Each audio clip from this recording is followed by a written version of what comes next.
Yeah. Faster, faster. Right. Oh. Why didn't anyone wake me? I didn't know these people were out here. Say, I'm going to go right through these cards that you filled out standing in line while passing around the stubby pencil that we supply. Are you going to sing tonight? No. I sang once or twice on the show, and there was not enough of the right kind of response and too much of the other kind. No, I sang an old song I remembered as a kid called I Learned About Women from Her, and I never have thanked the people who sent me the lyrics to it and the people who actually sent me the old record of Frank Crummett singing it. That's the name of the man. And the person who said, I think the lyrics might be by Kipling, and someone from Harvard sent me a letter saying, how could you say such a stupid thing about such a dumb song and pretend it was written by Kipling? And I also want to thank the lady from Iowa who sent me the lyrics, which are by Kipling. Turns out they are, Harvard. What do you New Yorkers have against Central Park?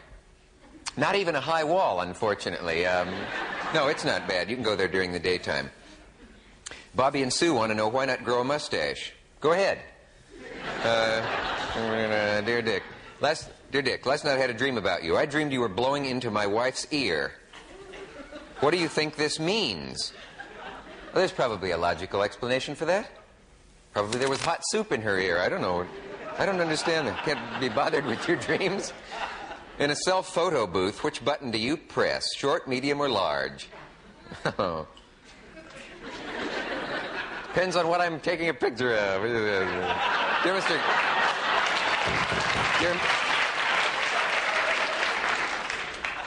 Smart Alec. Dear Mr. Cavett, what other great assets do you have besides sex appeal, good looks, a great body, and a great sense of humor? The modesty not to read this on the air.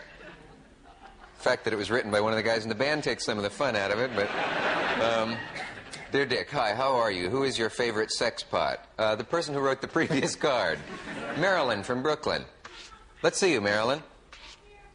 Where are you? Oh, hello. Gee. Well, it's better than we usually get up in that section. What do you have to do to become a regular member of the audience? Eat lots of roughage and an occasional bran muffin. And answered that question before.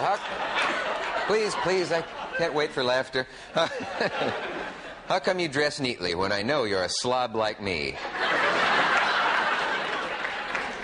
It's happened. Cary Grant is in our audience, right? You've been deceiving your audience with all those jokes about New York. We walked around Times Square last night, and we didn't see any of those ladies who do nasty things out on the street. They don't do them on the street. That's your problem. Well, never mind that. New York's becoming known for those ladies and nothing else. What requirement must a girl have for a job on your staff? None of the girls on my staff have jobs. Not to be confused with the previous car. Do you plan to attend the first annual... What is this? It's written in crayon. Do you plan to attend the first annual New York Erotic Film Festival? Only the short subjects. Now, that doesn't mean anything. And I would love to know why the people laughed who laughed.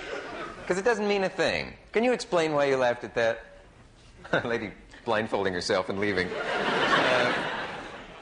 Here's a one... Now, this is a kind of question I like. Is that a firehouse across the street? Now, there's a big garage across the street that says firehouse on it, and it's got the one with the big red truck and the bell and the siren. No, that's a man who sells good humors to people who are hard of hearing. Of course it's a firehouse. My girlfriend threatened to send me a Dear John letter. What does this mean? Fallen in love with her plumbing fixtures. I don't know what to do. Dear Dickie, I am a student of Eastern literature. You've got to get in sync with me. I can't work if we're laughing during the next question. I am a student of Eastern literature. Do you know what a haiku is? It is a poem with only 17 syllables in it. I wrote one for you. Through the air, swiftly, a cheese laughs.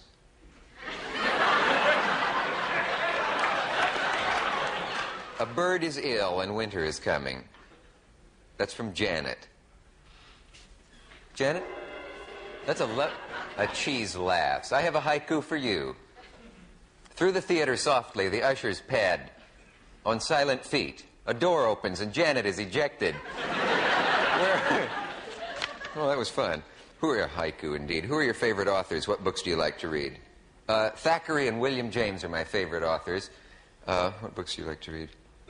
What I like to read is Diary of a French Nurse and Weekend in Copenhagen. Do you enjoy working in front of a live audience? Yes, but there's something to be said for this as well. See, I can't say that. That's too dirty. This thing is getting out of hand. So New York is nothing but a... yeah. How do you rate the girls on 44th and Lexington? Neatness, originality, and clarity of presentation, I guess. It's all people... Who was that man who attacked me in front of your studio? That was one of our new pages. When we said show people their seats, he didn't understand, and he was really a curious man. How long can you tread water? Don't hint, madam. It's the second door on the left as you... This is ridiculous. I've got to get out of here. Stan Freberg is here.